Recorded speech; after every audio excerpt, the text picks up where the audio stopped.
Yeah, so we're back again, the Statement Podcast. Hey, Longers, you're looking very formal today. Yeah, well, you know what it is. Today, we got somebody on the show who is our first female in the chair, yeah? Oh, that's why. So I had to kind of just twist up myself, switch up myself for this lady right here. Man, you send the memo though. Why you send the memo, fam? Why? Well, yeah, I mean, you can't Try to outdo. if I had you looking good and say no more. making me not have say a no shot. more. Say no more. Again.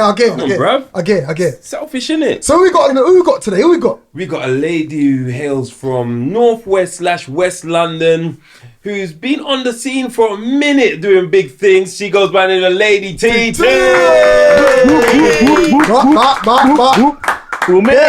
Big intros. I know, that's what I said, thank you. But you know what? He's right though. First female to be around, to be on the Statement Podcast. Here now. So you see the big smile here. Big smile. I'm honoured.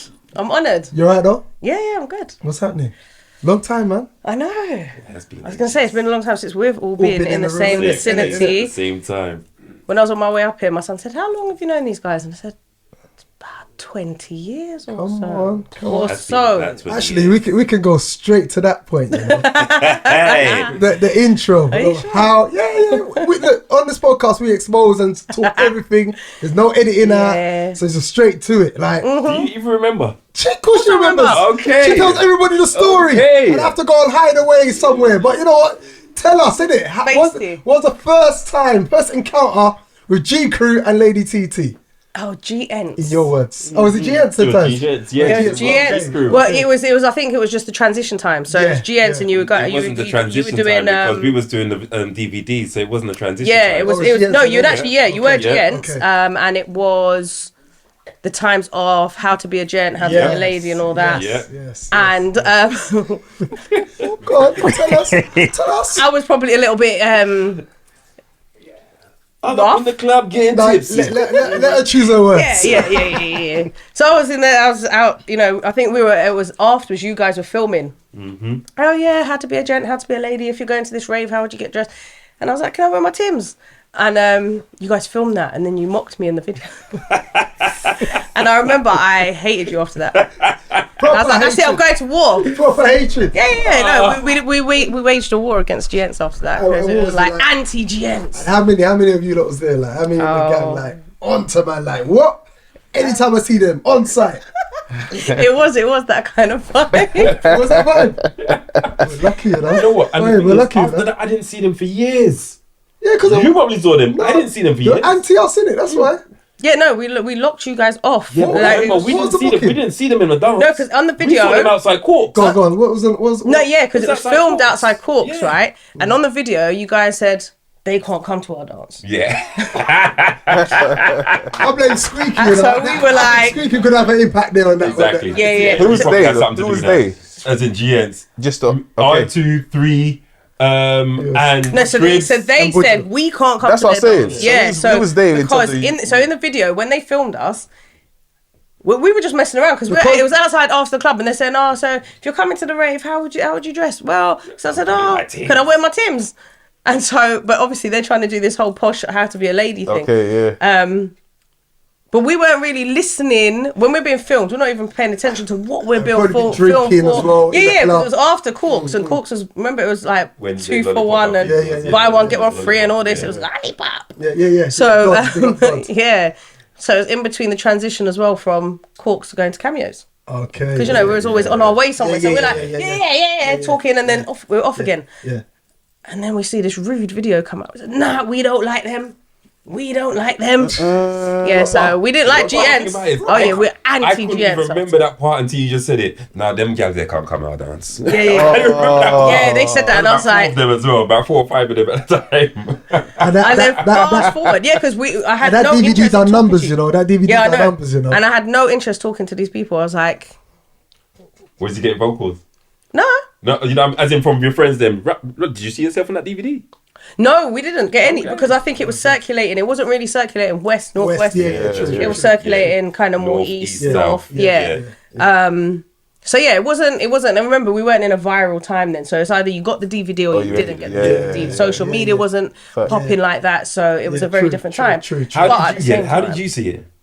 One of your little minions, the emotions, right? Names. I don't know who she was. Okay. She came. Oh, yeah, you're in the DVD. So we're like, okay. And, I bet that's Louise. oh, we said, you know what? I bet that's But Louise. you know, we said if we catch her, because it was kind of, you know, like you can see you're really trying to mock, but we were on this thing that mock who exactly? Because Thug life. we actually made a tune about you guys. Yeah. Oh. Can you still go? We made a diss track. Wow. Yeah. But no, it wasn't a You can tune. put it in the edit. So where can we get to that? Let's get some of the lyrics. No, it was just Man will retaliate, you know. So come it's bring too that. late for the retaliation. Oh, yeah, we're friends now, It innit? was, True. yeah. Can't remember the lyrics. I remember some of them. But I know you do. It's You about know you 48 do. hours to retaliate, innit? 48 hours of retaliation time, innit? Yeah, this has been like kinda. 24 years or something. House for 48 hours. So it's But yeah. expiry date. It's Well past. past expiry date. But Well yeah, past. we did, because them times where I was in studio, we were recording, all that kind of thing. And So, what was you doing in the studio? Was you an artist? Aspiring kind artist? of. Trying to be? No, you Kind know what? Well, She at the could rap, time she we can were rap. around doing the street teaming with some of the guys from Sony BMG. Okay. So it was just being around. There was different Reds in artists them. that were around. There was Reds, there was Butch, there was Michael, Martin. Martin Moulton. There was so many different things going on. Mac One, Okay. Yeah. remember, he was a producer, and then he went on to he was producing for Sony, Labyrinth's brother. Yeah. So we were doing different things over at the studio, just supporting really. And I was doing some of the little intros, little bits, and then me and You Mac say done a intros, tune. we talk about soundboy intros, yeah? No, just like introducing some of the tracks. Okay. Or just doing, like at the beginning of the track, it has a little skit on it. Yeah. Like, hey, this is the whoever, and that kind of stuff. And then myself and Mac done a track. Jamie. Yes. Yeah. We done a track, and that track was really, really good. And it actually started playing in the clubs. Studio Express were the first people to play, actually. And I remember going to them, here, play it. So, you're selling yourself short right now, right? You're telling us about the track, but don't tell us what the track is. It was called In the Club. So it was myself and Mac rapping back to back. Okay. It was like a conversation type track. And it was about clubbing. It was about the club scene. And actually, we were going to remake the track pre-COVID. We said, should we remake it? It's like, yeah, go on then, maybe. Might as well. Because again, this was all before the time of social media. Yeah, so you didn't get so this exposure. if the track actually got to the point where it was playing in the clubs, and I remember it played in Corks, Studio Express played it in Corks, because I gave it to Dodd and he said, I'll play it if I like it. I said, that means you're going to play it. And he said, don't be so arrogant. And I was like, all right, fair enough. But again, it was that 2 for 1, tipsy vibes. Yeah. Everyone was on the Pinot Grigio. It was the only wine I knew at the time as well. Pinot Grigio. Yeah, because they used to sell it at Corks. I don't know about the names of wines and all that kind of stuff. So neither do we. Yeah. But because they used to do this wine, Pinot Grigio, 2 for 1, and it tasted decent, Might as well. that's what we used to buy. So we learned about this one name, which helped us because we went to, I'm digressing slightly, but we went to this club in Mayfair one time. And when you're feeling they're acting a bit up. So we walked in there and said, could we get a bottle of rosé? And then we said, what would you like? So I said, a Pinot Grigio, please. Yeah, in that tone. Yes. I was going to say, yeah. So I knew something. This is moving But posh. only because of Corks, buy one, get one free. It wasn't because I knew anything about wine. Yeah. I knew Ray Nephew, I knew Cavassier. Yeah. So what year was that then? We're talking. We're going back. Where are we? Because I don't know if we've skipped it. 2004, 5. So shall we go before that then? Like how Lady T started in the industry. So I started in the industry. What's your first name as well? Was it Lady TT? Where did it come from? Okay, so I started in the industry in 1997. Right, okay. When I was 17 years old. I was working for a music promotion magazine called D1. No, it wasn't D101. It was. No. That was way before that. Yeah. That was way after, shall I say, D101. It was. Rewind. It was called Pimp, actually, Players in Music Promotion. Okay. And it was, and obviously, again, pre-social media, we had actual like booklets that used to get given out, and there was articles about different people, and I was doing these interviews with like Matt Jam Lamont, and we're talking about La Cosa Nostra, and I'm writing up these things, and so I was an editorial assistant, which sounded so glamorous. Never got paid, totally got used. I was 17, I was green, come on. But at the same time, I got to go to Bagley's when Drew Hill were there, got to jam with Drew Hill, VIP. I was 17 years old, there's no one else. My friends are in the queue. I'm getting escorted through, and then oh my gosh, we saw you. So for the bragging rights, it was great. So then you was with them, and then they took. No, so I got with the music promotion magazine. Okay, we all went in together, but I was this little girl with them. I wasn't. They were a little bit more. Well, they were way more established than I was, and I'm just like, yeah, I'm here. Yep. So yeah, bye bitches. yeah. So I was just like, hey, see you later. I was like, hey. So the bragging rights alone kept me in that little job, but it was only for about 6 months. Okay. And then some of my friends were DJs, so there was a sound called Corruption Sound from Stonebridge, and my friends were part of that. I used to be around them all the time at house parties and all this kind of stuff, you know, dragging along the boxes because it was vinyl times. And then we used to play around. I used to mess around in the house, like on the decks and stuff. So I started on that vinyl times, and then we had Fruity Loops, and we're trying to make beats and pretend, you know. So we were very much involved in music. It was just around us because it was fun and it was exciting and it was real for us. It was like it was a real passion. We used to like make beats using Nokia ringtones as our inspiration. When you say we, who's we? So there was myself, my friend Peaky G, Shandaman, our friend Nines. Well, hold on, Shandaman. Yeah. That was a man, right? Not a girl. No, it's Shandaman. Cool. Okay, yeah. Cool. No, we didn't. Just have double checking. there. I mean, that wasn't going on at that period. Yeah. So you know, it was an actual man. Okay. So, yeah. But yeah, like I said, there was a little crew of us. So it was a mixture of girls and guys, or was it just you, the one girl, and Me, the one girl? Guys? Okay. That's And what I'm trying to actually, get you know what? We had a pretend radio show as well. Of course. Why why and there was not? Gappy on there, Tubby T. Hold on. Why pretend radio show? Because there wasn't access to radio shows like that. So what did you do? Was that recorded? Record it on a cassette, yeah. Okay. And you know, you phone each other's phone, and the phone line's blowing up, and all this kind of stuff. But it's me phoning the phone. Yeah. You know. So at that time, was you actually DJing, or was you just kind of? No, I was more just promotion. So I'd help hand out the flyers and kind of bring my friends along and all this kind of stuff. And I was like a hype girl. Yeah. Just around the man them, and then. Yeah, I messed around, like I said, on the vinyls and that kind of stuff. And it wasn't until 2004? Yeah, about 2004, 2005, where I actually started DJing. Okay. So I was around it a lot, and I was involved in promotion and that kind of thing. Just around... So they were called Corruption, and then they changed their name to Gallus Clan.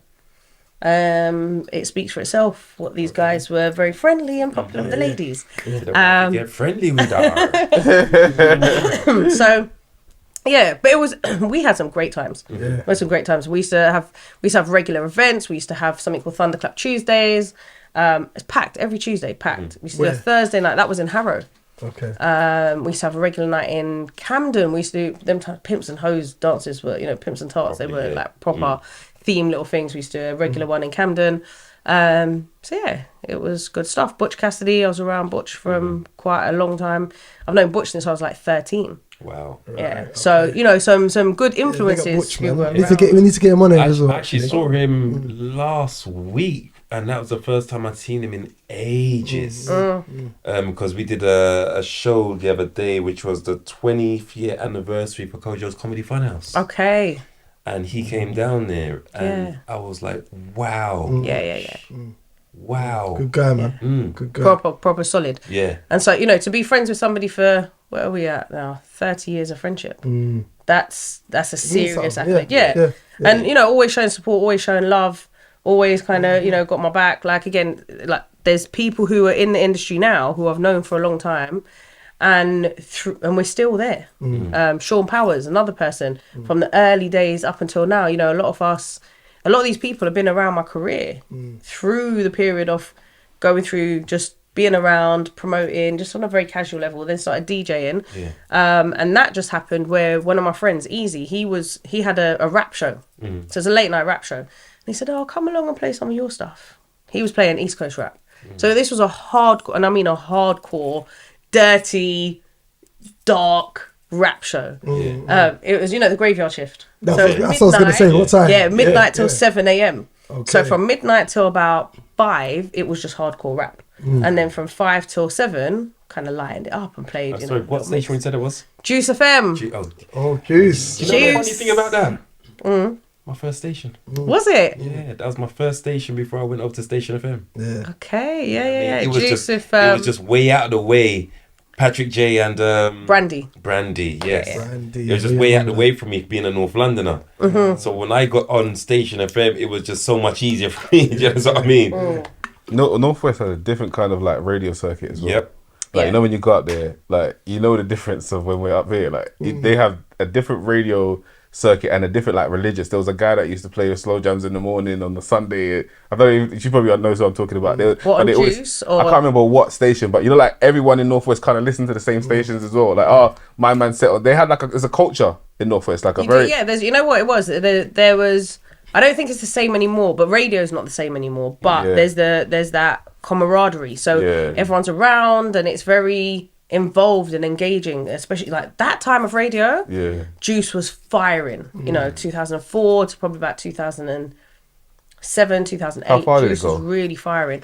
The reach was far. What, North London, though? I don't think we got, I'm not going to lie. It probably didn't I come don't as really far as remember here, Juice but like it did go kind of Hertfordshire and all that kind of thing. Okay, that way, innit? Yeah. West London, North West London, Central. A lot of us kind of built our careers around that. We had Big Business, Celebrity Super, loads of DJs on there. And then Platinum came I about. think I was the only North London guy on there because I did a Saturday afternoon every week. Yeah, I remember that. Yeah. It was good times. Yeah. Very good times. So when was your first dance you put on? That I put on, I think it was like 2006, 2007. I'm trying to think exactly. 2006, 2007 I've got my boss in the corner. Give you the Yeah. signal saying don't go too deep. Don't go too deep. Take your time. Yeah, my boss is 7 years old. So I think 2007. It was myself, Bad Andrew, Bowser. We used to put things on together. This is before Total Package. Okay. So we used to have a few dances in Northwest London, and then Total Package came about. Bowser and Bad Andrew were actually involved in that first. And then because of our working relationship, they said, oh yeah, TT needs to be involved in this. And then, I mean, you know what I'm like when it comes to promotion. It's a very aggressive style of street marketing. And then, I got involved in that. And we together, collectively, blew that up. And that became one of the number one raves on the urban club circuit. We're talking Total Package. Total Package. Okay. So it didn't start as Total Package. No, we were doing other events together. Yeah. And then Total Package did start as Total Package, but I wasn't originally involved. So they probably had about 2 events before I got involved. Yeah. As there was a team of 4 of them. And then, then I got involved. And then collectively we made it grow. So I remember I booked had TT back in the great day success. for a Shubs in Camden. She Yeah. came and shut it down still. Yeah. So we met on a trip to Rotterdam. Rotterdam, yeah. 2007. Yeah. I even met my second baby mother through her. So that's what, So it's a good thing and a bad thing, you know? You're pimping your TT. Not at all. Cool. But now she shut it down. You know what I mean? For some reason, I always remember her, like, I get money. That tune when it first came out. Yeah. I remember the club went crazy. Early days Camden, like Monster Bar. I don't even think that place is open anymore. No, I don't think it is. But we used to do regular nights in there. Yeah. And it was good. I had the whole Camden I remember a that lot night. in I do times. remember that first time I played, and you know, like, you turn it upside down, because they were so shocked. Because we'd never met before. We only met on this trip to Rotterdam, and I was like, I'm a DJ, and it was just, you're showing them stuff that you do, and they're like, okay, we'll book you. Yeah. And then when I actually played, it was like, whoa, you actually can do this thing. So I think nice. especially those times, guys are shocked to really see a girl shut down an event. Them days it was. There wasn't any days. females. There was 100%. D-Nice. From Rampage. There was Lady ST. Yes. She was doing her thing Yes. from a long time. She ever come at you? Nah, we're good. Nah, What do you mean, T? We're good. Do you know what? Do you know what's really funny though? Should I tell you? There were people who were trying to cause mix-up with me and her, Well, you and see? we're laughing at them Yeah. because we're talking on the phone like. Oh, good. From the early days, we just like supported each other. Like she's good people, so Yeah. it was very easy to get on with her. Yeah. And she does her thing. She just gets on with herself. Yeah. No, definitely. She's not. She wasn't trying to come at me. Yeah, I'm she wasn't involved You herself. guys did the mature thing, but otherwise, us and Heartless Crew would have been always cool from back in the day if we just talked about it. Like, Yeah, "Right, man yeah. said this, you know. What? no, we were Stop that. laughing because I said, because people come to her or people come to me. Yeah. Why is she called it Lady ST or why is she called why is she called Lady why is she called Lady TT? You shouldn't have it. You shouldn't have it. And it's like, What are you talking about? what are you talking about? Like Yeah. her name comes from her name and my name comes from my name. Yeah. So, Yeah. and I do what I'm doing and she. How did I'll book her. how did you get that name? So my actual name is Tanvi. Yeah. Everyone used to call me T, and then TT. Some people used to call T or TT, and then when I actually started DJing, it was like, you know what, I need to actually make this a DJ name. Yeah. Because Lady they don't thing know, is a big especially thing when they these don't days. know if it's a man or woman turning. Yeah. So I think on the first flyer I went on, it was TT, and I was like, I'm changing this to Lady TT. Them days, that was a thing though. Yeah, but Like, lady will put them like lady this. yeah, Yeah. That's Everyone not, like- it's not original. Yeah. Because everyone there wasn't done any other that. DJ. No, there wasn't any other this, DJ. lady There that. wasn't any No, they other weren't. DJs. Because even, you know, like, even when I used And I didn't know ST when I first started DJing, so 'Cause she's from East we and you're came, from- yeah. so we came around each other probably a good 4 years later. Yeah. Do you know what? Thinking of that though, it's probably a good thing we actually did meet. I actually met the Avalongers, Heartless Longers, in the studio. Because remember, like if we met in a club and you was like, Longers, meet Longers. And he coming at me like, Longers, man, you have to change it. That would be ego time. You know what? That No, would but be it's ego time. happened. It has Yeah. happened with DJs. Yeah. I'm not going to mention their names, I know. but it has happened with DJs. It's supposed to be spoken about here. It's supposed Did to you be see the spoken Heartless about Crew on one? on the podcast? No, I haven't watched that yet. If you ever saw that one, then you would have seen that me and Heartless's Longers Yeah. had a little something when we first met. Yeah. And he was the referee, basically. No, he was the promoter. Instigator. He put the boxing fight together. But no, it was all good. Like we talked it out.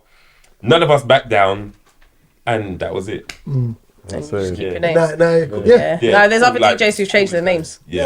Over a period of time. So it's like, you know. We know. Yeah. Yes. Pause for And, longers against longers. This guy. You know him. Oh no. We're not even editing that out. Pause, yeah, pause. About your business, man. Literally About a your pause. business. Anyway, Oh, we had that one, didn't we? Yeah. So yeah, it's been a journey because it's changed so much over the years, and there's so many more female DJs now. Yeah.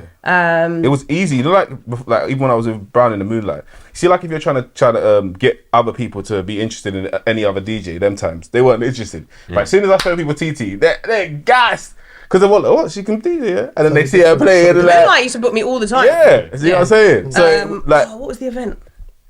plays and players. Yes, Yeah. that was my residence. Yeah. And That's what I'm saying. Rampage, I used to do one with them at number 65. Yeah. So there was a lot of. It was good. It was Good. Oh, come on. Actually. Yeah. So how does it feel You're not to be DJ a anymore. female in a male-dominated industry? Have you encountered anything? Yeah. You had to switch and be like, what? No, Because I'm you a know female. what? You feel I'm taking it? Yeah. Well, I know you have. You've got that in you. You've got that in you. I know you have. But you know what it is? You have to have that little fight in you. But understand where to balance it as well, because you can't just come across as being aggressive just for the sake of being aggressive. Otherwise, you're just an emotional female. So you have to understand where to draw the line and also how to fight the fight. Because you can't always just be aggressive for the sake of it. You can't always be on site if you want to be successful. So it's finding that balance as well. But when I first got into it, I was probably way more... Angst. Yeah. But I'd say this though, you did security as well, innit? I did so do I security, feel like yeah. that the element of, you know, like for Dreams, R.I.P. Colour. Okay. that passed Oh, away your security recently at as well. Dreams. Yeah, and Yes, imagine that's in one of the worst London. places to do security. That's what I was thinking. Yeah. Do you know what? Halsden. Dreams was in Halsden. Halsden. It was dubbed the worst club in London. Yeah. Yeah. Chimes couldn't even talk to. Chimes Couldn't even chat to Dreams. But yeah, I was. Dreams was security legendary there. though. Like all of the dancehall artists when they used to come, like, they'll be in Dreams on a normal one. You know, like We used to everyone do a has house to. night in there though. Everyone has to book these Yeah. man, but like they'll be in Dreams on a normal one, like having a drink or something. You know what I was there? But it was that spot, and you know what it is. You're protected in there. You're looked after in there. It was, you know, Colour had it set a certain way where it was. You know, a lot of the DJs came up through there. A lot of the artists came up through there. Yeah. So, you know, Mataran was in there like That's what I'm saying. normal. Yeah.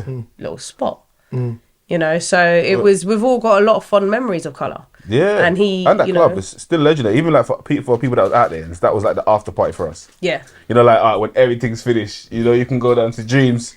Dreams was black people's egg. Yeah. Yeah. That's what I call it, like, yeah. For sure, 100%. It was the urban egg. So go on, more encounters as being a female. Yeah, so you know what you get. All right, what's the encounter? You get some of the people who don't want to pay you. I will stay at you. I've sat in a dance. I've sat there and said I'm not leaving until I get my money. Bitch, And I said, money. But if you don't, the venue's gonna not book us again. That's not my problem. I'm doing the last set. I remember it really clearly. There was a place in Vauxhall, and I did the last set. Shut down the thing. Had a great set. And then the promoters are telling me, oh, well, the guy who's supposed to have your money is gone. And I'm saying there's 8 promoters in this event. You guys can Sort that out. Sort that out, yeah. Yeah, you can figure that out between you because I'm not interested. Give me £20 each and you sorted it out. Do you know what I mean? But yeah, and then all the meetings that these promoters want to call you on. Oh, can we have a meeting and we'll go to this restaurant and will you? Wow. So all these fake meetings, yeah, because guys try it. Yeah. You get, you know, and then you get these sleazy women. Yeah, let's women get in the into that because industry, that's what I'm saying. This is a part of it that different. we don't know. We wouldn't even know that see side of it. the exploitation in the music industry, especially for females Yeah. who are trying to go through and make it to a certain point. And I know that's probably why I haven't got to a certain point in the industry because I'm a little bit too rowdy. I'm not refined enough in some aspects, but I don't want to be. Would you say that though? Where have you not got? Because you are very well known by a lot of people and very well respected by a lot of people from different areas. But at the same time, all right. So I'll give you an example. When I was doing presenting, Maya Jama was the second presenter. I was the main presenter. Understudy. And she was good. Don't get me wrong, she was good. But I was actually the main person. Myself and Aaron Roach Bridgman. Yes. We were pinned as the main presenters. Headliners. Do you get what I'm saying? What station was it for?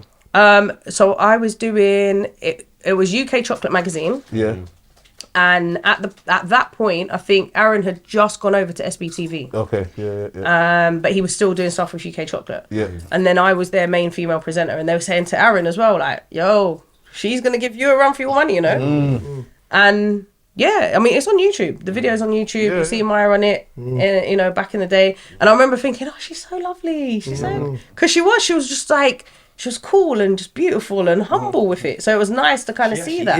That's what a lot of people don't realise. Like, people don't give her props for the type of personality she's got. And you know what? I think that's the most important part of it because because there was other female presenters as well. Some of them were cool.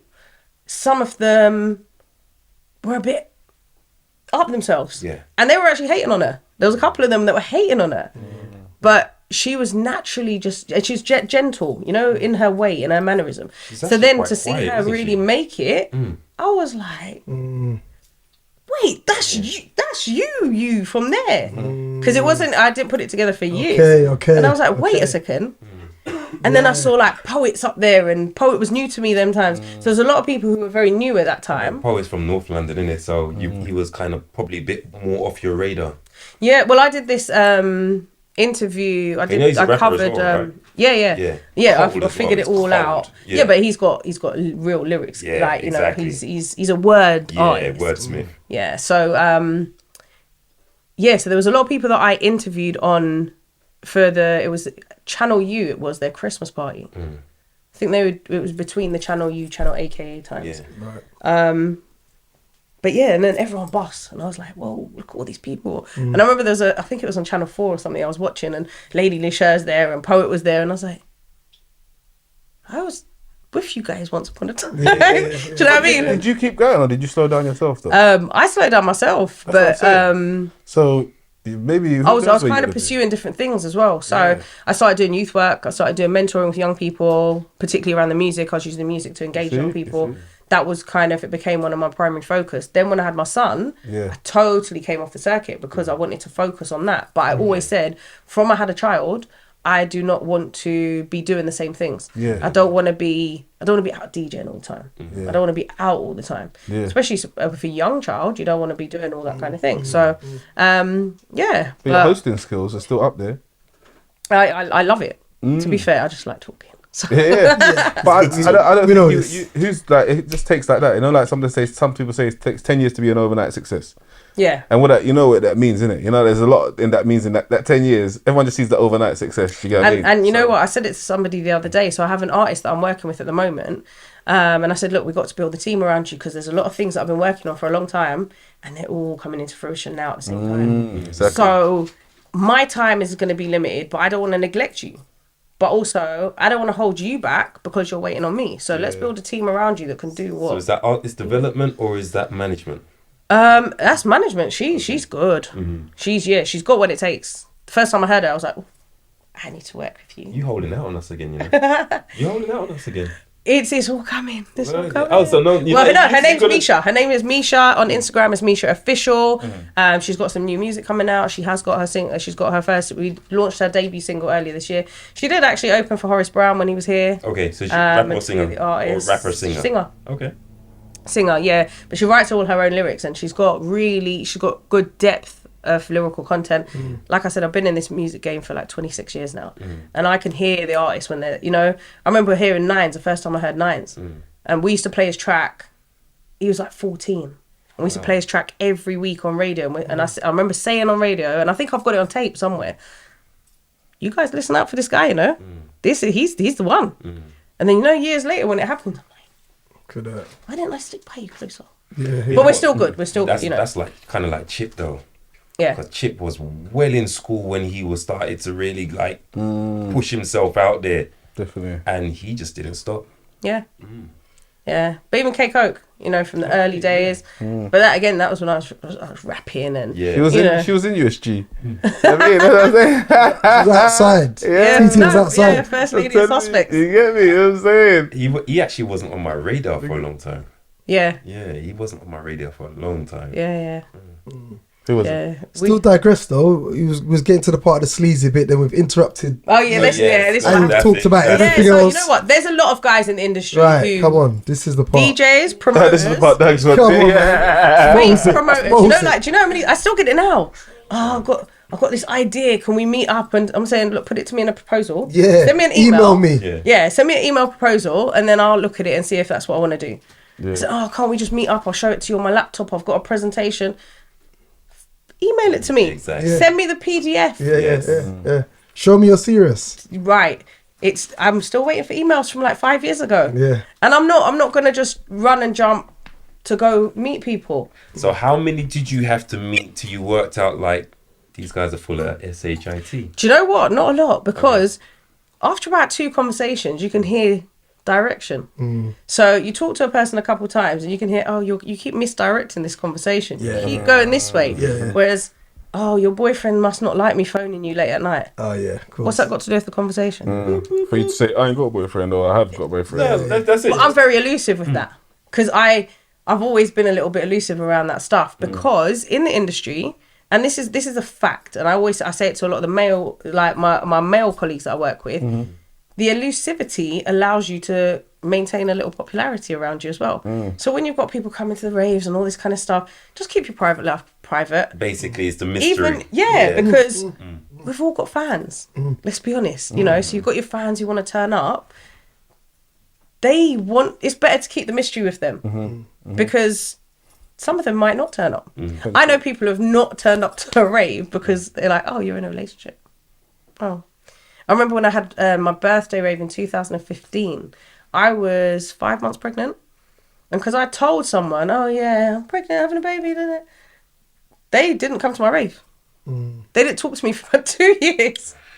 And I was like, oh, I thought we were friends though. I didn't realise there was anything else. And because I've always been I hate when around the women do guys. that though.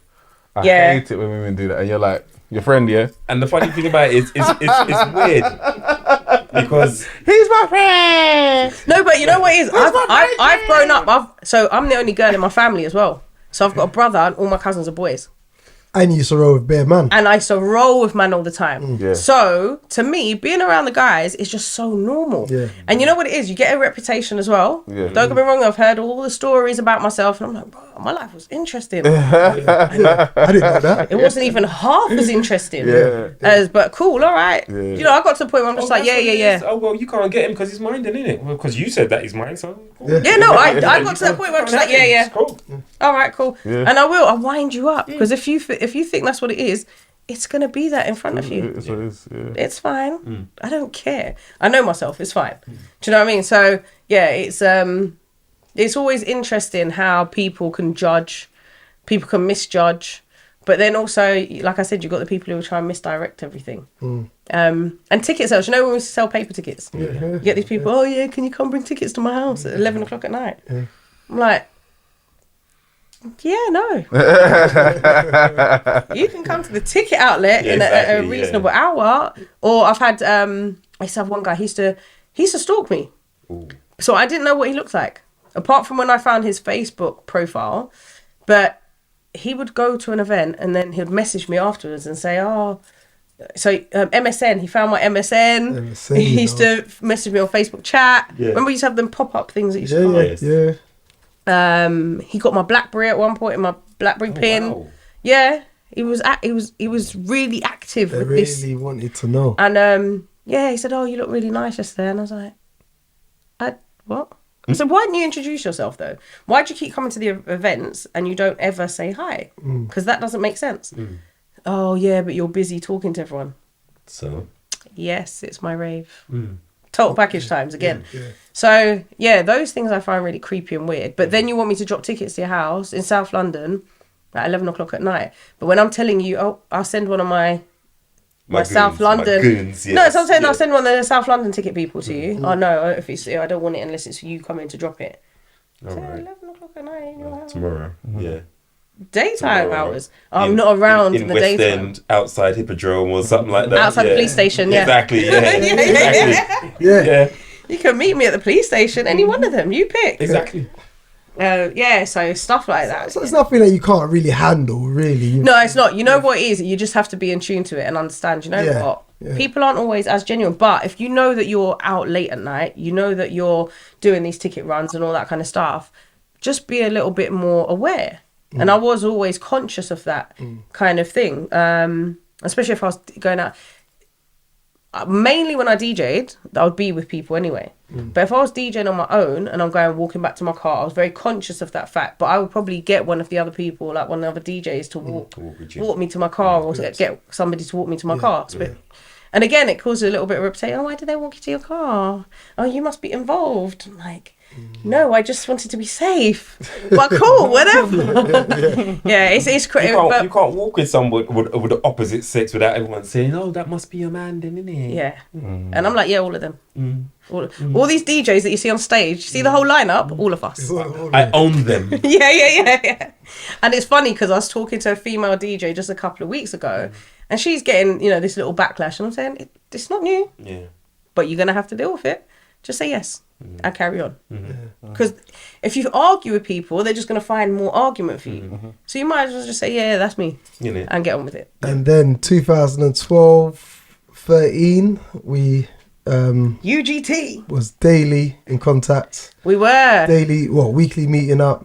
Massive project. Yeah, that was huge. You was kind of the face of that, You was kind of the face still. We kind of pushed you. What's So- UGT? Urban's Got Talent. Urban's Got Okay. Talent. So Maybe TT will explain UGT. Just like It back in was- 2012, we were Yeah. like, TT, answer that.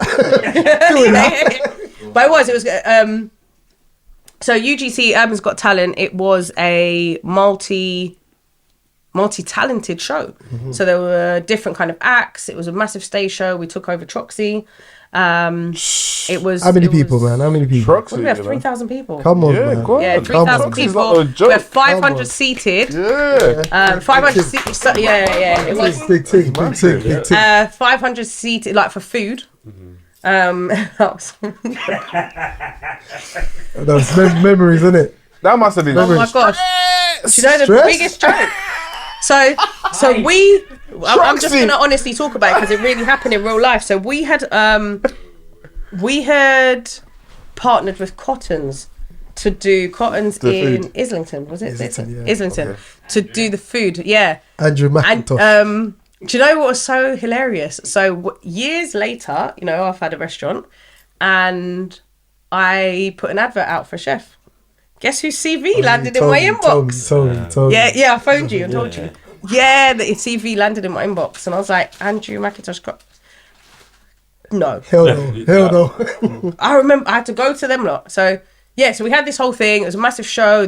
We had great times. The promotion of it was amazing. We were That was just when Instagram was starting. It wasn't. Instagram in was so full force. new. Yeah. We were using MySpace and Facebook. Facebook. Yeah. But it was street promotion. So I built a street team. Yes, we all you had did, a bit you of a did. street team, but I think there was a lot of it that was people that was my street team, and we Yeah. kind of all managed a bit of a team for different areas. And we were out. We had this very aggressive street marketing, and it was funny because Dagz would come to me and said, "I went and saw this person." They said, "Yeah, that's TT's thing." Yeah. It's TT showed me already. yeah. Oh yeah, and I was saying, Workhorse. "Yeah, I was there already. Workhorse, yeah. But again, this was like pre Social motherhood. media. Yeah. Oh, okay, Yeah. motherhood, yeah. For that was pre motherhood. So I was out there. But I was gonna say, like, them days you had to be out. Yeah, Yeah. You know, it was the These days kids of will never know. flyering, and I didn't really.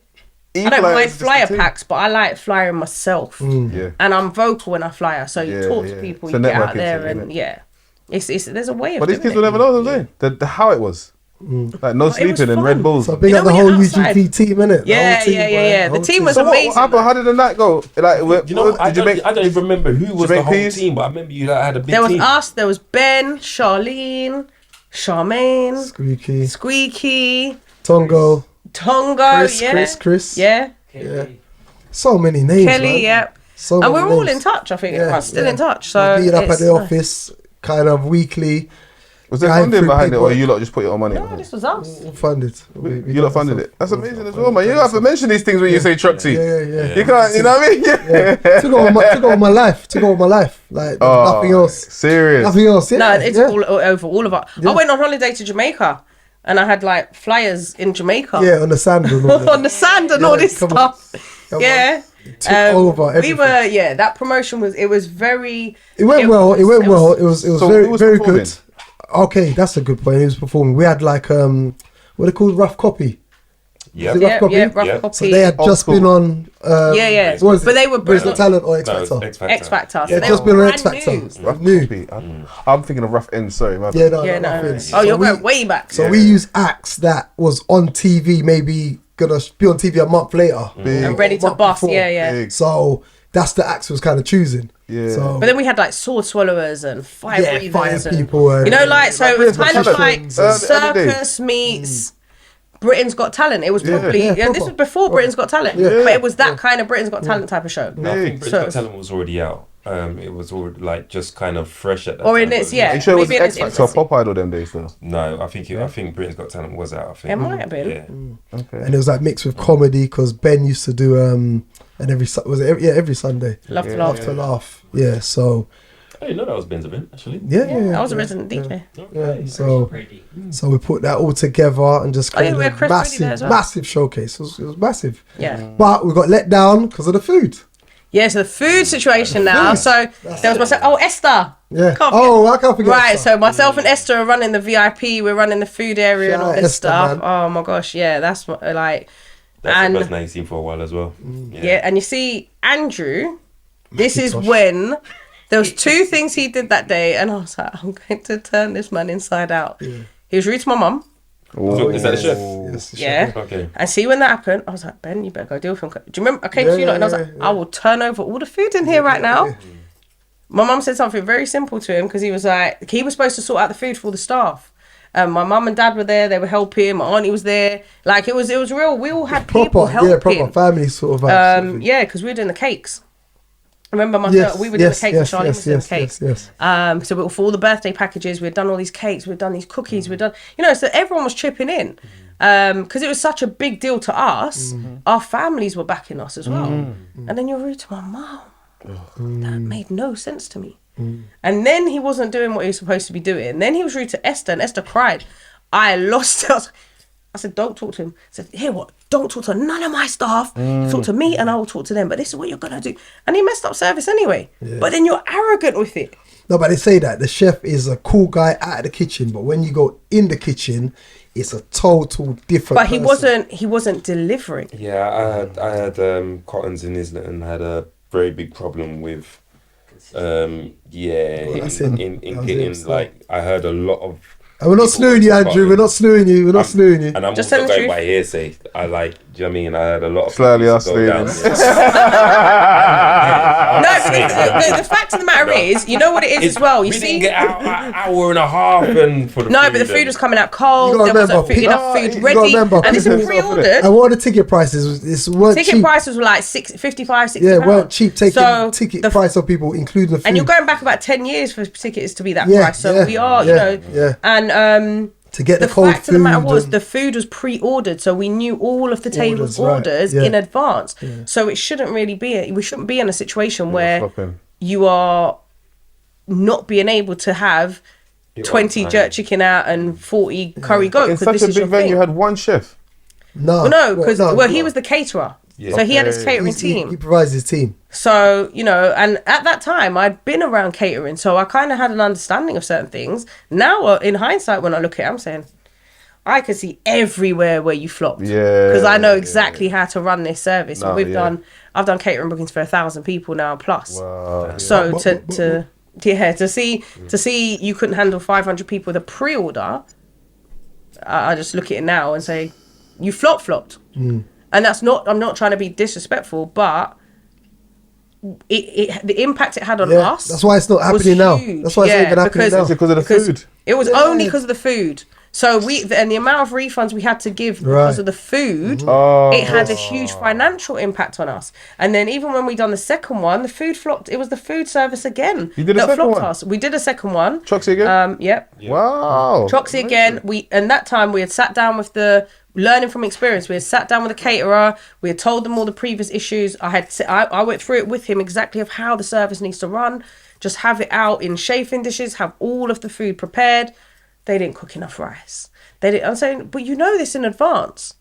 So when that all happened, it was like we couldn't go again because that nearly caused a riot. You're deflated as well. That was probably, you got to remember, we're meeting weekly, a team of 13, 14 people. So and self-financing. We spent so much time on the projects, and for that to happen, food. You made your money back though, right? That got tangled up, man. It was emotional. Yeah, it was emotional. It built us in terms of our friendship, our solidarity, and that kind of stuff. But it also was very hard on us because the pressure of what it was, and we had a dream. And we did put a lot of time and effort into that. Because everyone was kind of working full time as well. But we're all trying to make this happen. So we're working full time and then putting full time hours into this thing as well. Bitter pill to swallow. So it was hardcore. But it was also an amazing thing. Even I've seen people book Troxy and half of this place is empty. It's a massive place. Ours was actually full. No, and I believe that. But I'm just saying to you that, it's massive. Yeah, the balcony, like if you see, I've still got the pictures. Remember the DJ booth used to be in the sky? Yeah. Like, it was... Well, if you could... So if you can imagine, so we've got 500, so we've got 50 tables of 10 for the seated area. Wow. And then you've got this sea of people going all the way up. It was a beautiful thing to see. Yeah, it was nice. Very nice. But on the pictures, when you've got nearly 500 people having a riot, some people start walking into the kitchen. Some did not. We're clearing away the tables for the rest of the 2,000 people to come for the after party. There's some people not moving. They're standing by their table, and then you touch their table. We had to put food in people in containers for people. Yeah. And it was, but at the same time, we still had to refund them because you paid for a sit-down meal and we didn't deliver a sit-down meal. So we've got to give you your food. We've paid deposits to the food people. So yeah, there was a lot. It was crazy. So that was UGT anyway. I don't want to talk about it anymore. I might cry. I might shed a tear. 10 years ago, that was good. It was still good because we achieved something that was absolutely immense. And remember, at that time, no, 2013, my son was 1. Yeah, like, you see what it is as well to achieve something of that magnitude at that stage, and it was something so different as well. We have to give ourselves credit because we did deliver. Got 3,000 people. Remember, festivals weren't popping like how they're popping now, and we've all got festival brands going on. Let's talk about your festival. Let's go positive. Let's talk about your festival. What are you doing these days? Are you still DJing? Four Corners, no. That's all. No, I mean, people keep asking me to DJ again. So off of the back of my birthday event, people are just like, you need to put more events on, want to DJ. You hosting? Yeah, I saw the pictures, man. Hosting. Look lively, look massive. Yeah, that was, you know what? My birthday event was crazy because at one point I actually stepped back. Which year are you talking about? This year. This year, okay. Yeah. So I stopped. I was going to cancel it. One of my very close friends went into hospital. And so I kind of, at one point was like, I'm not doing it because it was touch and go. And then... Okay? Yeah, she's good. Grace. Yeah, she's good. Amen. But yeah, at that point, it was so touch and go. I was just like, I can't do it. And then her sister said to me, look, no one else is quitting work. It's just your work is different to ours. So it looks different. And I was like, yeah, but I just haven't got it in me. I just had nothing inside me to be able to promote this thing, to put the energy, the positivity into it, because how do you function with that? It's one of my closest friends. How long before the event was that? About 5 weeks before. Okay. 4 weeks, 4 or 5 weeks before. Okay. Yeah, no, 4 weeks before. So yeah. She got better and you had time to continue. Well, I kind of, I gave there was about a week where I had to process a lot of stuff. And then started getting back into the promotion. She stabilised. So I was like, okay, cool, we're getting somewhere. And then it was the day of the event that I got some good news that she was kind of really on the mend. And then, now she's out of hospital. She's doing really well. So when you say promotion, talk us through it. What's your method? No, you want my secrets. What Can't be telling you that, mate. Seasoning, girl. So what's your method? What's your mindset? What's to get everyone buzzed up? How do you gas people I'm up? a freestyler, if I'm honest. But it's very much. He said voice notes. But mine's a very personal style of connect. It's about the connection. It's the connection you have with people. It's about actually reaching out to people on a personal level and seeing them and saying, look, here, this is happening and whatever. And I think just building up over a period of years. So music industry stuff I've done for about 26 years now. Mentoring, youth and family support work I've done for about 16 years now. So you kind of build a bit of a place with people. And so the early bird tickets sold out in the first week. So I was like, oh, that's really cool. And then, like, it kind of just dwindled. It's just kind of just going like that. And I'm like, oh my gosh, I've got this massive venue. As in Tudor Rose, the venue's huge. I'm like, what's the capacity there? Officially 700. Okay. But it can kind of, unofficially 2,000. No, I'd say it's about probably 1,000 is too many in there. So I think we had 850. Whoa, well done. Well done. We had 500 actually. Based on the 10.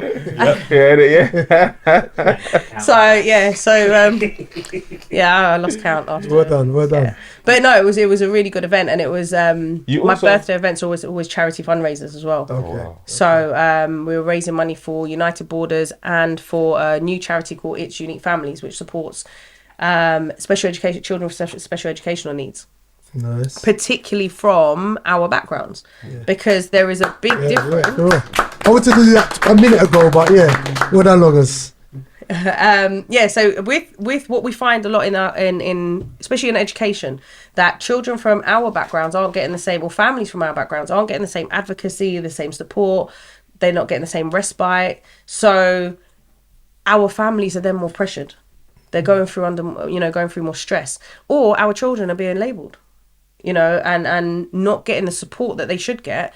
So anyway, a friend of mine set up this charity based on her experiences going through having a child with special educational needs and not getting the support. But then she's also supported other families through their journeys as well. She decided to set up this charity. She's got me involved. She's got a few other people involved. But it is people that are passionate about making change. So there was that charity that we were supporting. And also United Borders is a organisation. That's one of the primary organisations I work with. And we work with young people impacted by serious youth violence. Amazing. A lot of gang mediation work, we do restorative justice, so it's trying to make sure that they don't get criminalised straight away, because obviously once our children go into the criminal justice system, it's just us. There's not real justice, and we know this because the UK justice system is very biased. Not built for us. There's no love. It's built against us. It's built against us. There's no space for reform. There's no actual support for reform. And these are the big things that are unnecessary, and we don't always have to criminalise people very quickly. So the restorative justice part of it is probably when we will meet with the police and the people involved and try and have some sort of mediation work going on. But there's a lot more that we do with that. So we've got a big double-decker bus. It's got a music studio inside it. We do podcasting as well. We've got a thing called Bust Down Bars, which different artists come through, but then some of the young people that, so we help them write their tracks. We record their tracks for them, mix and master, help them kind of go through a bit of a musical journey. That's amazing. And take them from negative lyrics and understanding the trauma in music and taking them on a journey through that. So yeah, we work London wide, pan London. Last year we done a lot of work in Enfield. What's the name of your organisation? So that's United Borders. Okay. That one, yeah. So the double-decker bus unites the borders. Oh, amazing. Which, yeah. And did you have Aaron do some stuff with you recently? Or? Yeah. Aaron's been involved. You can't call him Aaron, man, because people don't know him. Oh, sorry, Aaron Roach Bridgman. Okay. We have to address him. Yeah. I feel like he needs a knighthood with that. Like you need a certain. But he's good people. That's my boy. Like he's good people. Yeah, definitely. That's my bro. That's my bro. But I've met him. That's my guy, man. I've met him. I think I've met him a few times, but I don't actually know him. Yeah, no. You also been you've hosted a few people's like launch parties, because I remember seeing you at Basco Generals, and I know you was part of that. And so like there's different things that you're part of as well in terms of like. Yeah, So you got the side of things that I do in terms of the youth work and the mentoring, but then the other side is events and events management. Yes. Part of that is venue management. Okay. So I'm involved in different venues, bar management, different event management. So people call me in and just ask me, can you manage this event for us? Okay. This is what's happening. This is what I need. I've got a lot of experience with licensing. I've got a good reputation with licensing. Yeah. But also, being in the industry for so long, you know a lot of people as well. So you can kind of have a bit of a command on making sure things run how they're supposed to. Yeah. And I kind of generally do get things done. So it's kind of helped. So over, a bit as you get that reputation of being the person that gets things done, more people want things done. Definitely. And they'll just call you and say, listen. I see you've got you do something with my bro Dexter Sims as well. Do you not know Dexter Sims? Yeah, so Dexter does Muller Kate Kids Club.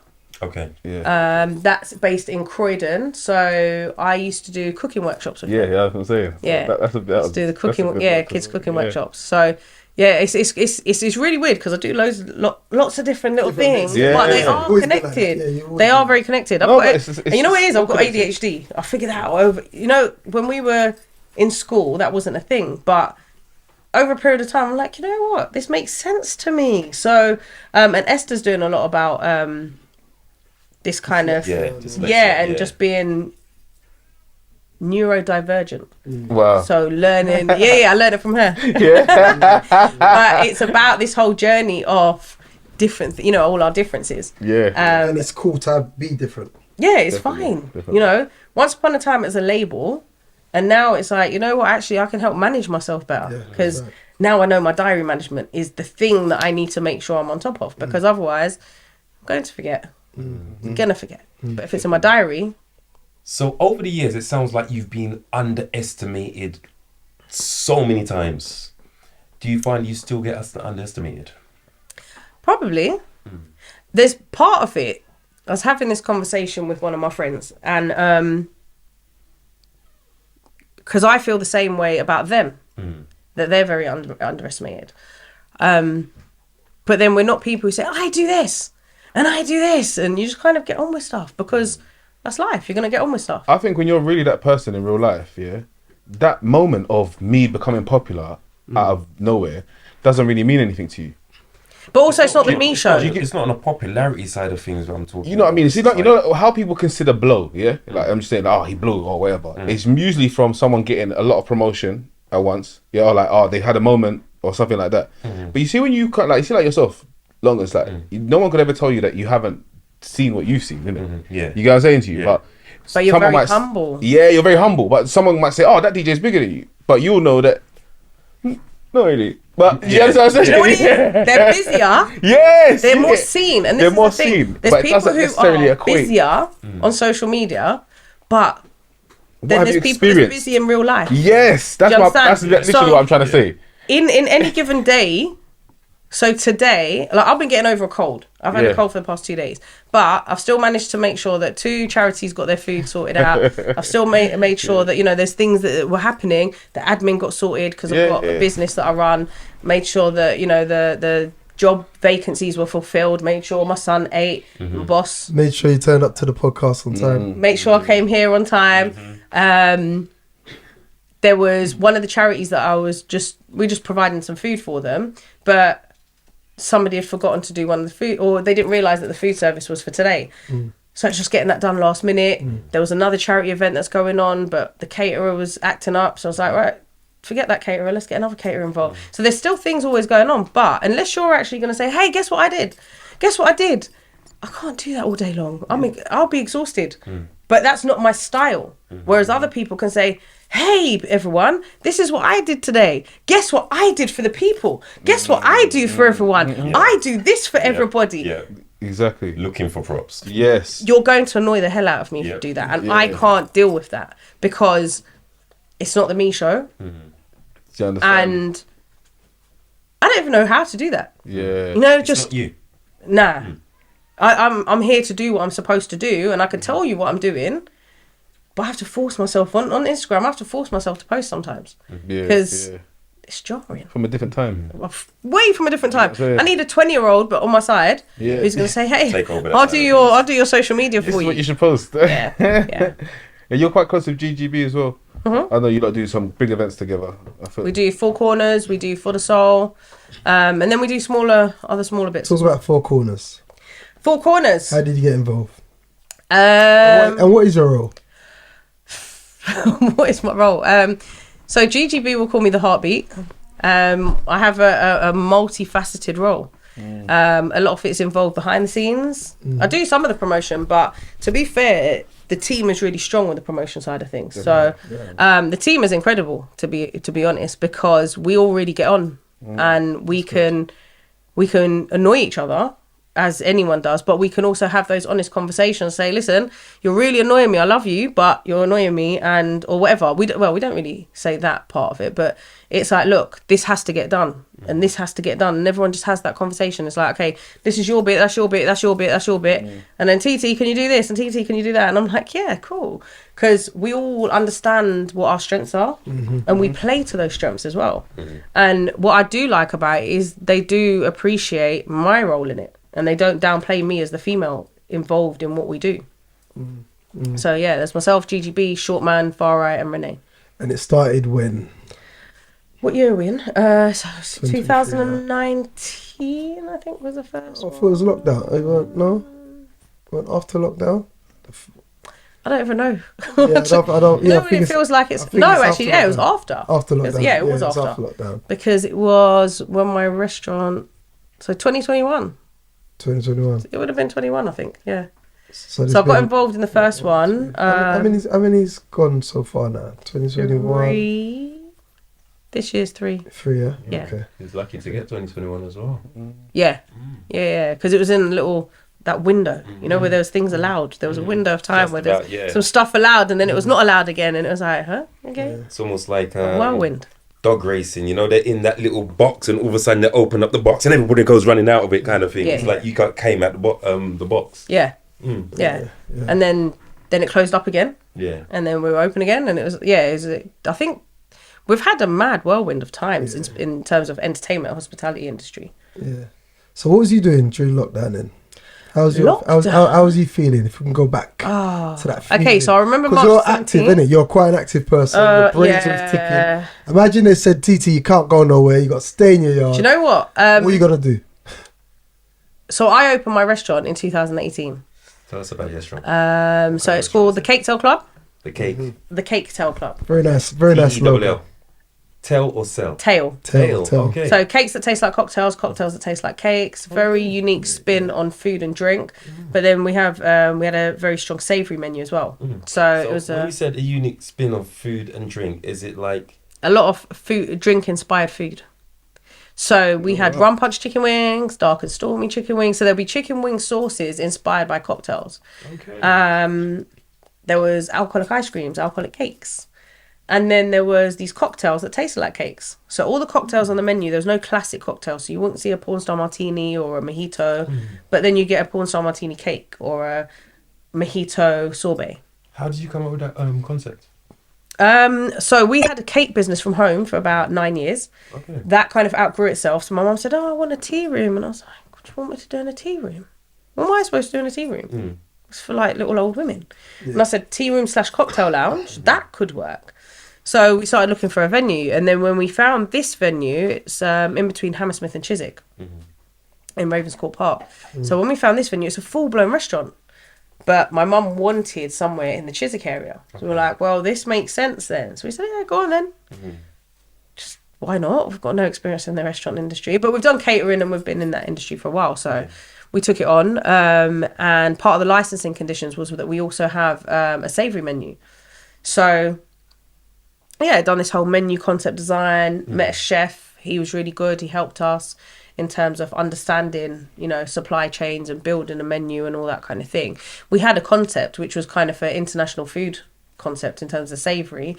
And then we had this design of kind of infusing cakes and alcohol and playing around because it was looking for that USP. How long did it take you to get that correct? Correct to your taste? Yes, we got this now. Do you know what? We worked on it for about a good part of, maybe the best part of a year. Okay. Whilst the refurb was happening at the restaurant. And then I'm waiting for the keys to exchange and all that kind of stuff. So we opened in 2018. Okay. We acquired the keys earlier in that year. But before that I was actually working for an organisation. But we had put in the offer 6 months before we got the keys. Okay. So we knew it was happening. So whilst we knew that was happening, so there's probably about a 9-month period where we were working on menu development, different kind of playing with all these things, and we were having like tasting sessions. Like my brother was having little cocktail parties at his house. I was having some at mine, inviting people over. Here, taste this. I didn't get the invite. That's just saying, innit? I'm just saying, innit? Well, North London not allowed. Exclusion. That's when that DVD came out. Dagz. Dagz has been to my house for dinner. Dagz and Tongo have both been to my house for dinner, actually. Okay. Them quiet ones. Yeah. Cool. Some DJs are touring the world. As long as just saying, just some people are touring the world. That's how you have to get it. Yeah. All right, cool. That's a good one. That's a good one. Why are you bailing him out for? I don't know why. Backs only. All right. So where's the business now? Right. Okay. So 2021, the shop got flooded. Oh no. Okay. So it was mad because 2018 we opened. 2019 we had 2018 yeah 2018 it's 2 days after my son's third birthday we opened the restaurant and then 2019 we had a flood. Like upstairs or was it? So that was from the roof down. Okay. So there's flats above us. Yeah. You made money and from that, the landlord wasn't looking after. No, well, it was the drainage system on the balcony. So that flooded through. So it was through the chandeliers. We had chandeliers in the restaurant, and through the chandeliers, it was literally raining. Sure. And I remember the day so clearly because. Was you open at the time? No, so we weren't open yet, but we were supposed to open. We were due to open that day, and I was actually at a funeral. My mum phoned me, and I remember it clearly because it was a young person I used to mentor got murdered, and I was there. So it was a weird day anyway. And then my mum phoned me, and she said, "Oh, the shop's got flooded." I'm like, "What are you talking about?" She sent me this video and it literally pouring rain from the chandeliers. Went to the shop. I was like, right, okay, what do we do? Yeah. What do you do? And it flooded all the way down to the basement. Wow. So it'd gone through the ground floor down to the basement. That means it was flooding for hours before anybody even got to the shop to open it. Yeah. You didn't get insurance for it? Yeah, so the insurance obviously kick in, but it took ages for them to do the work. Yeah. And then, so we closed. It took about 3 months, I think, for them to actually do the work, or 3 months nearly. And we opened for 5 weeks, and then lockdown hit. So we were open before the full refurb got done, but we were partially open because we couldn't open the full restaurant. So it did impact our business, but we carried on. We have to build. And then lockdown hit. That was March the 17th. But obviously leading up to it, business was slow because people didn't want to go out. It was like a really weird time. And we had a little event there. Princess Naya done this women's event there. And like a brunch. Yeah, it was a little brunch. I think I remember hearing about it. Financial kind of literacy type thing. And we were really, really nervous because we didn't know if we were going to be able to go ahead or not. We went ahead, and then I think it was the following week we went into lockdown. February. Yeah. And then, we went into lockdown. And I remember closing, we see this news report. And, it was devastating. I used to do a Friday night rave as well. So we had to lock that off. And I remember locking the door of the restaurant. I cried. You used to do a Friday night in... No, at a different venue. Oh, okay. So I had another bar that I used to manage. So after I used to finish work at like 12 o'clock and go to this other bar and manage like that rave night till about 4 o'clock in the morning. So it was... I mean, my work ethic and my work drive is high. Yeah, we know this. But and I love what I do. Yeah. That's the thing. When you enjoy and you're passionate about it as well. Yeah, big time. Yeah, you're passionate, so it's a good thing. Yeah. So What does TT stand for? TT. So my actual name is Tanvi. No, I know, but what is TT? It was just people just like, so I was called T, so people just used to call me T, and then one of my friends started calling me TT. And I kind of just like TT. It just had a nice little ring to it. Yeah. I think it sounds better that way because there's always likely to be a lady T out there. Well, there's the house DJ Lady T. Yeah. I get tagged even now. I still get tagged in the post because, and it's funny because when I saw her a little while ago, I said I always get tagged in your Instagram post, and I have to tell them it's not me, it's her. Yeah. She's the legendary house DJ. Exactly. I'm the R&B hip hop. And that's DJ that why I said it just makes sense. It's got a ring to it that kind of makes it very different. Yeah. But I was almost going to say, like, it, if you think about your work ethic, you know what I'm saying? Someone said your work ethic's TT. Yeah. Just put O in front of it. Just put O in front of it. Yeah. It is. Yeah, that's what I'm saying. Yeah. So if you had to summarize 5 moments in Lady TT's career, 5 moments in my magical career, ones. okay.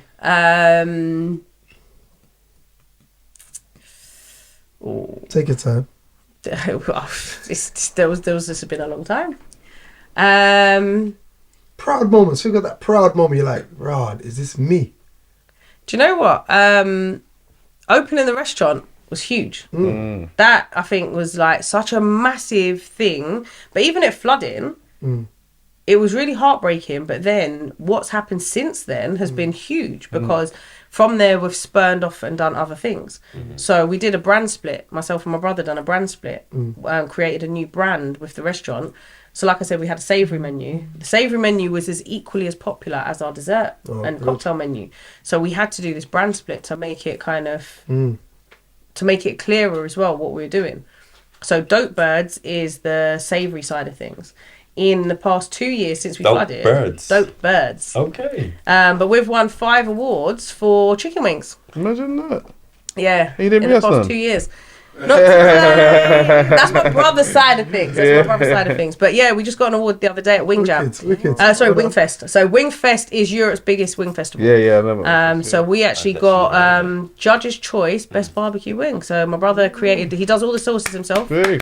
This is my brother, so that's my brother.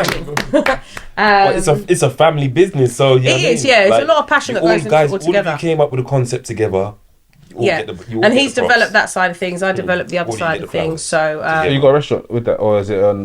No, so now he's in Soho, but he's got a market stall in Soho. But he does a lot of pop-ups and all that kind of stuff. Does catering. What's it called? Dope Birds. Dope Birds. Yeah. Big. But if you follow on the Instagram, you'll see wherever he's going to pop up. He's also the official catering partner for the official Old School R&B brunch. Big. And loads of other stuff as well. But it's really good because the food's incredible. The food's incredible. And the boss man works there as well. I see the boss man wants your attention. So, but there's just so much that's happened since then. I started a staffing agency as well, or a bar and events solutions company, which is called the Bay Network Bar and Events. Played a bit with the Bay. And we hit 100 staff about a month ago, which is good. Yeah, we've got a lot of work that's happening. So just all over the place. But then there's a lot of event management that's going on. There's a lot of brand management, brand activation work. So there's lots of little things that are just occurring. But again, I find it difficult to post about all of it. So I'm not, I do need a little fly on the wall that's going to follow me around. So I don't like the fact that this restaurant is exclusive to all the way out there in Chiswick. Well, it's closed now. Okay. So yeah, since the flood, it took about a year to do the work, for them to complete the work. But then so we did so much other stuff. So and also I'm going to be honest, the freedom of not being tied to that restaurant, none of us wanted to go back. It was like, hold on a second, we've got all this, we're busier now, but we've got more time. Especially with my son, again, I'm not tied to being at the restaurant all the time. There's a lot more movement that I can do, there's a lot of different things that we can do. So, and I've gone back into the mentoring work because I slowed it down when I was at the restaurant. But then I started employing young people that I was mentoring. Okay. So it's in me, I was missing it. I was about to say, I've heard there's some like venues in North London that are kind of open and, you can just bring that. I was just saying I heard. If the right investor's in the right place, then,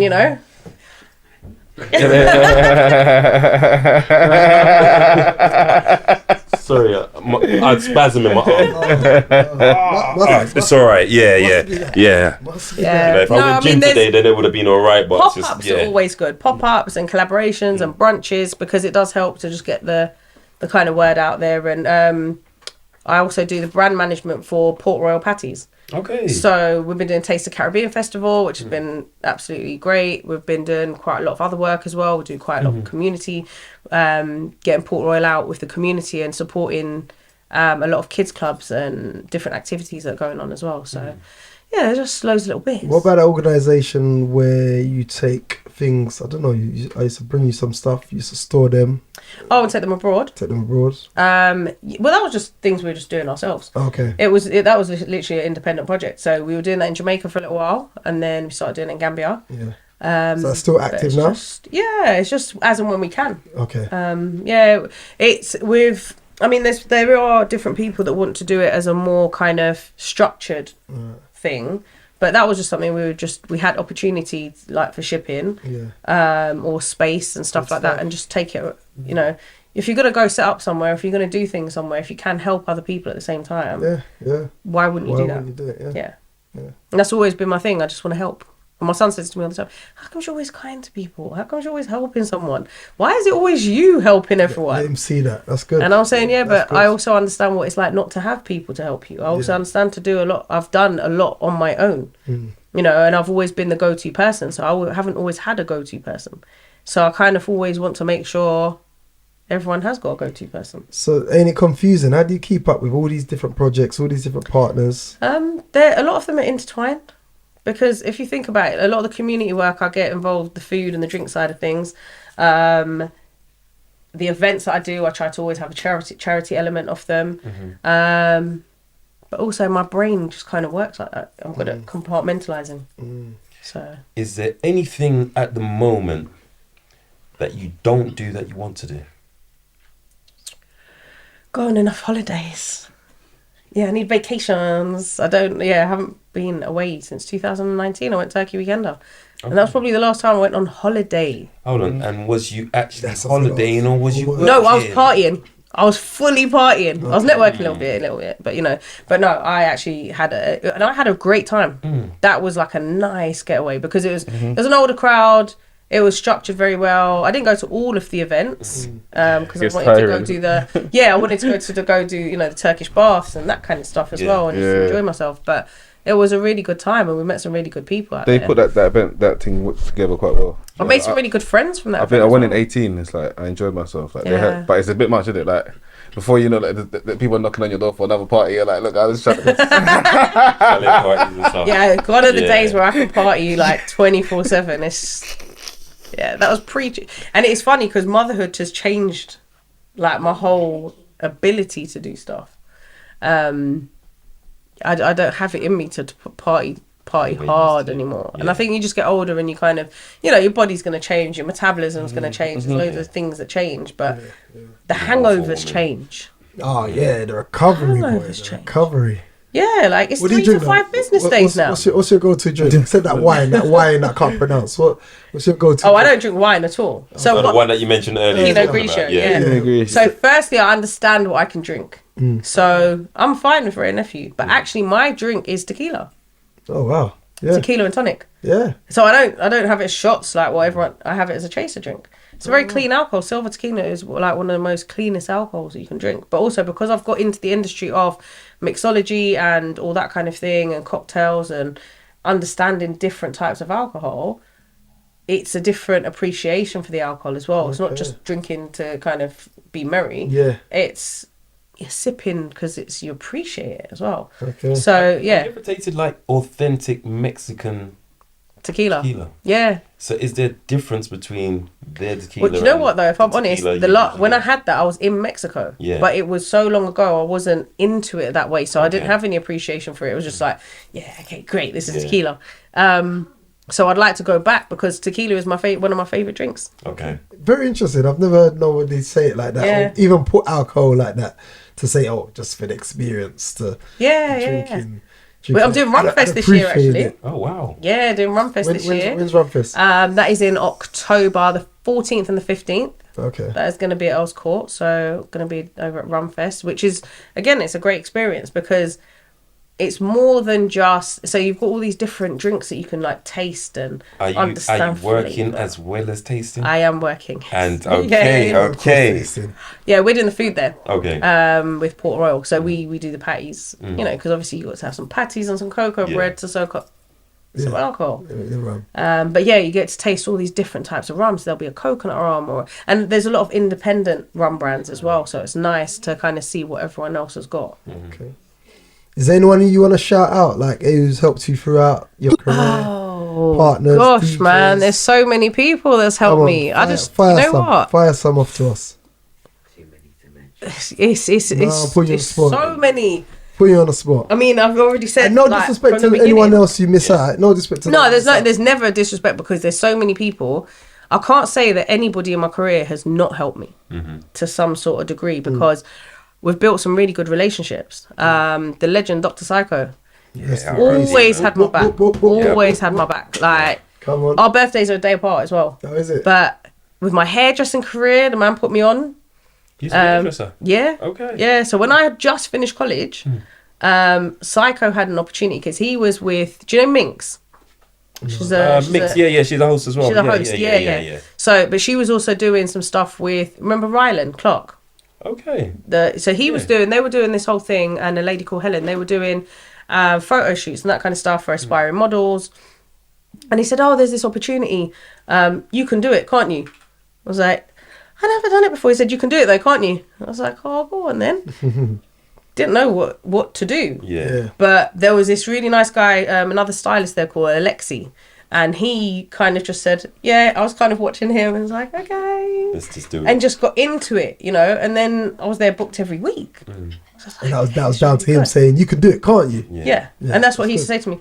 Just get on with it. Yeah. Just get on with it. Just do it.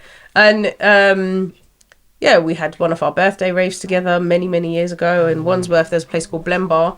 But Psycho's always pushing. And this was before I was a DJ. I met him before from the times of Capital Club. Okay. I was going to say from the times you were in Tim's, but I don't know. I was definitely in Tim's. Okay. Someone wants beef again though. Dr. Psycho. And it was a crazy time when he did pass. It was heartbreaking because there were so many fond memories. Like, he wasn't just my DJ friend, that was actually my homie. Like, he was at my house every Sunday for dinner. So before I had my son, my house was the go-to spot for Sunday dinner. There was a crew of us always at my house, and Psycho was a firm part of that. And so Psycho, but like I mentioned, Shandaman, Peaky G, Sean Powers, Easy, J Biggs, my friend GI, he's a producer. He helped me a lot at the beginning as well because I used to go to his house. I remember one of my first bookings, actually, my first booking, Goldfinger Freddy put me on. He phoned me up one day. I had this like daytime show and he said, "Oh, do you want to play at this rave?" And I was like, "Yeah, go on then." And so I went to GI's and in the studio and kind of getting all my, get your whole playlist sorted and make sure I got all my tracks ready. And then I went and walked into the rave and CDs, it was packed. innit? Yeah, CDs, CDs. yeah. Yeah, so by that time it had evolved to CD. So, and I walked into this rave with my CD pouch and I was like, hell no, I'm going home. It was packed. Studio Express is playing, Quincy's playing, Big Business playing. I was like, I ain't Big Business. Yeah. And then I said, you know what? Go on, just do it. Deep end. Had a little conversation with myself. Go on. And I'm begging. I'm like, one of you lot mic for me. Someone mic for me. And they're all like, nope. Yeah. Because they don't know how I'm going to play. Yeah. And then I played. And then they're all fighting to be on the mic. Yes, okay. And I was like, okay, I'm shaking though. I was shaking. Yeah. Because I just never played out. Of course. But that was good. We should ask you that earlier. Like, how did it feel? Putting the headphones on, putting the headphones in the crazy. jack. It was crazy. Just queuing it up. It's like, am I going to do this right? I'm going to mess it up. Your head's racing, and I remember I could still see it. I was shaking to press play. Yeah. And press play, and it's like, And I think I started with what tune did I play first? Cool. I think it was Lil Wayne, Make It Rain. Okay. So you just come in with this intro, and then it's like boom, and you're just and then hustling and and it was good. And I remember that Chicken Noodle Soup came out. Yep. But them times Khaled people didn't know who DJ Khaled was in the same way. So and I remember it's because I have this really vivid memory of Cappuccino was on the mic. And when it said DJ, he's turned it down thinking I've spliced the trick, like just taking it off someone else's like mix CD or something. But it was actually because he's the producer of the track. Yes. But I was like, oh, bless you, you really had my back. Yeah, I was like, why you turn it down? So are you talking the We Taking Over time of Khaled, or are you talking the Go DJ side of Khaled? Go DJ, like earlier proper, times. Yeah. First album. Yeah. The people were really hosting in the beginning of their tunes. Yeah, he was the only one. He was the only one. And you got this guy. Listen. Yeah. That's an album. It's called Listen. Yeah. So that was the good times. Yeah. So what club was that? That was a little spot in West Ealing. It was actually a restaurant. But you know the good thing about that, at least you stood up and in front of them bold and just be like, yeah, this is me. If you ever saw him on his first time, you'd like, hey. Yeah, listen, bravado was a thing. Listen, this dude hid underneath the actual decks and pressed play like this to play soca. Because no one else wanted to do it. And then he looked up. Dance boss. Dance boss. But it is nerve wracking because it's all eyes on you. And I say it even now, if I'm gonna go on stage and I'm talking, I'm still kind of like, oh my. But now I've got to that point where I'm just like, I'm nervous. Yeah. I might stutter, but that's life because you lot do it too. Yeah. And I'll just talk, and tell people the truth. And I say the same thing when I'm telling anyone else about public speaking and when I'm mentoring young people. We all get nervous. We all get scared. It doesn't matter because there's a million people out there judging you. There's even your little haters. Everyone's got them. Definitely. Whether they're valid or not, that doesn't matter because they're still glaring at you and you're like, I'm here. Even at my birthday rave, there were people in the rave that don't like me. And I was like, why are you here? Like, I know you don't like me. But you're here in my event. Like, you don't like me. But you're here at my event. You get what I'm saying? So. Was there ever a time that you found it hard to speak in a small setting of people? Never. I can answer for it. Never. You. Rather than in a massive. I wouldn't say found it hard, but not wanted to because the energy's not right. It happened to me. Yeah. got so used to speaking in front of like loads of people, and I was working for the council, and my manager said, "Oh, we want you to talk and give a little presentation with regards to blah blah blah." I was like, "Cool." Went ready to give that talk. All of a sudden, because I'm confident in talking, my voice went. I'm like, "Yeah, my name is." I wish I was there, man. Yeah, I wish I was there, man. I'd been filming you. I actually did the whole presentation like blah blah blah blah blah blah. Yeah. As soon as I finished, my voice came out, and I'm like, "What the hell just happened there?" But it's like the show has to go on. Yeah. So I just finished it. Right? Yeah. Go on. Do you know what? You just remind me of something. We did this. There was an event called Time to Network. Mr. Play was hosting it. Yeah. And there was these people from Channel 4 and there was all these like, you know, people there. And so I'm on this panel and they said, so Play said, so introduce yourself. I'm like, so I'm Lady TT and I'm a DJ.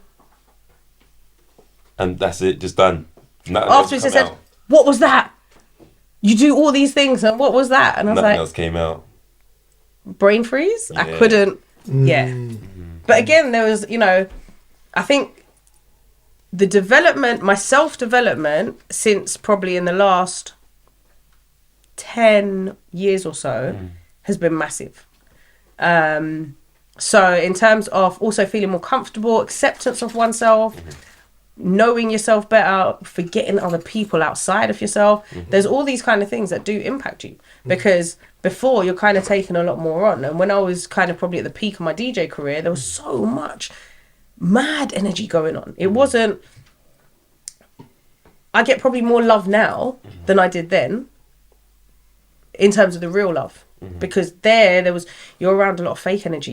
You're at every event, but not everyone wants to see you at every event. There's a lot of people who want to see you flop today. Yep. You know, and they're rooting to say, this girl thinks she's too nice.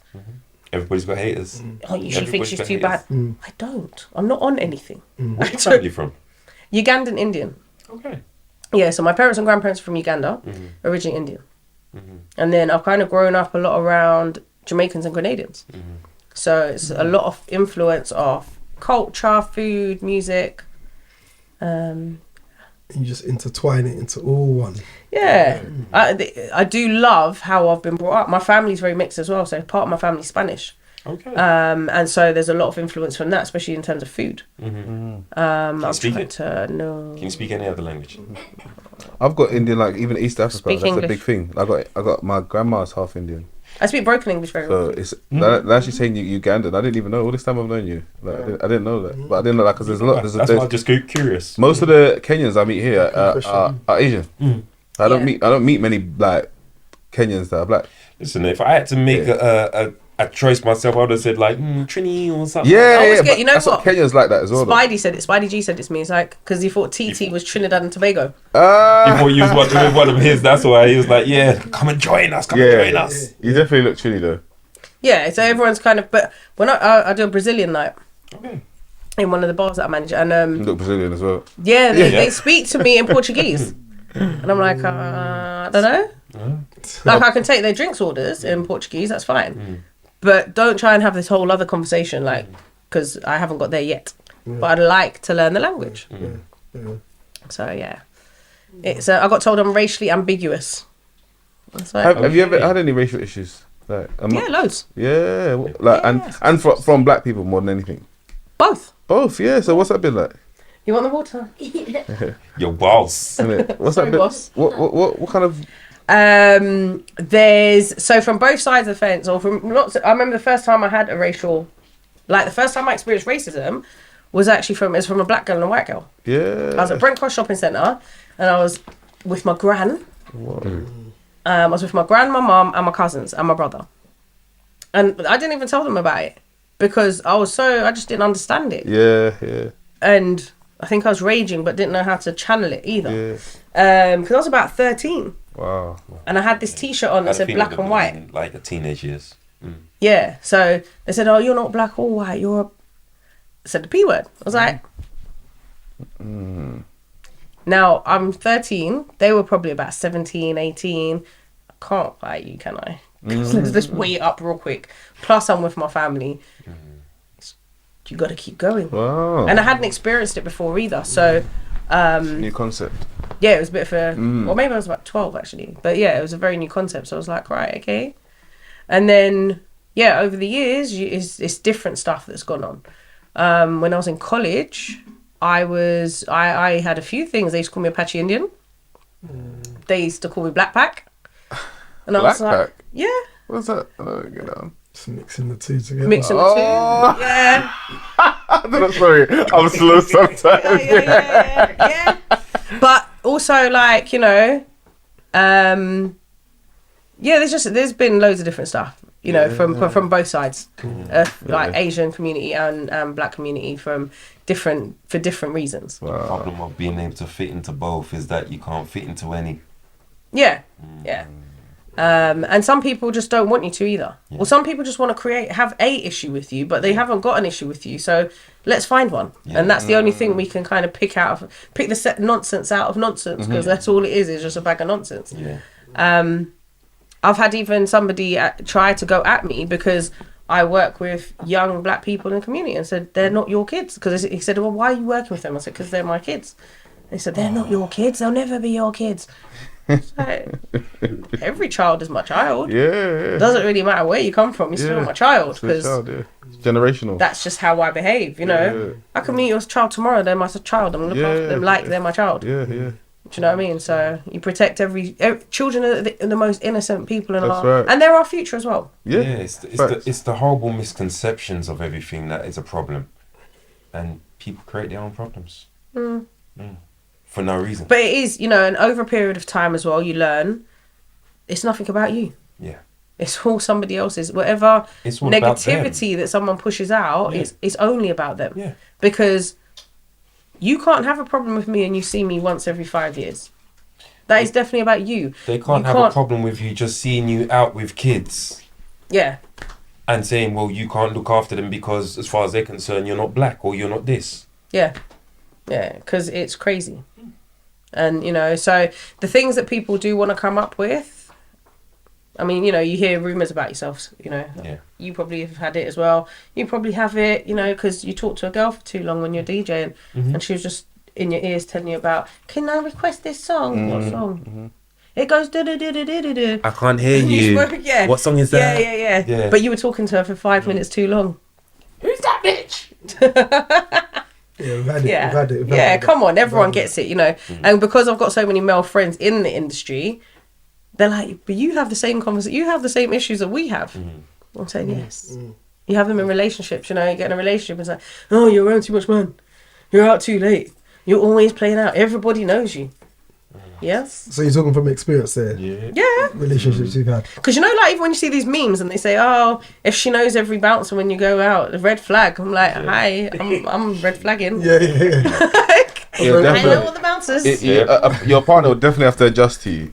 Yeah, it's one of the hardest things. Definitely, because relationships is the most difficult thing, because and especially now, because now I have about this much compromise. You know, so and you don't have compromise, and you know how much. No, as in where I'm at. Okay. So you know the restaurant flooded, lost a business, that kind of just stuff. Time wise. I've got things to do. I've got a young child. My priority is not.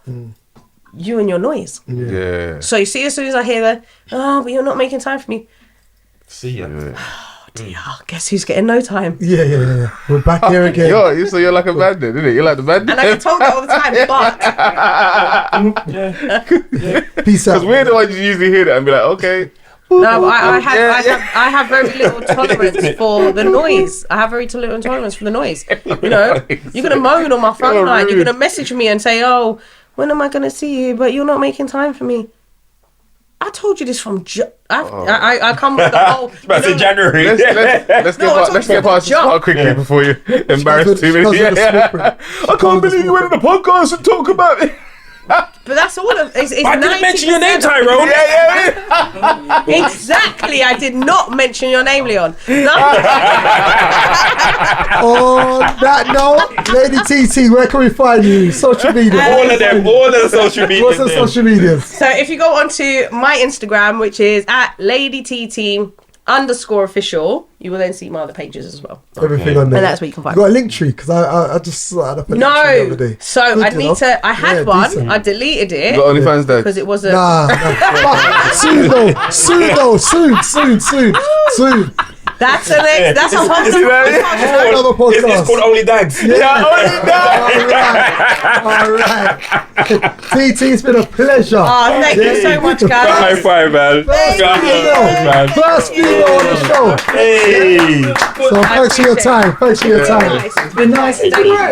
We're going to catch up therapy as well, you know? Yeah, do you know what? This was like talking therapy today. Yeah. And it's nice remembering stuff and just recapping. Yeah. I didn't slap the hand too hard, to be honest. Sorry. No, I feel the energy. And again, I apologise about the Tims, the mocking. On that note, we're gone. Stable podcast back soon. Peace out. Thank you.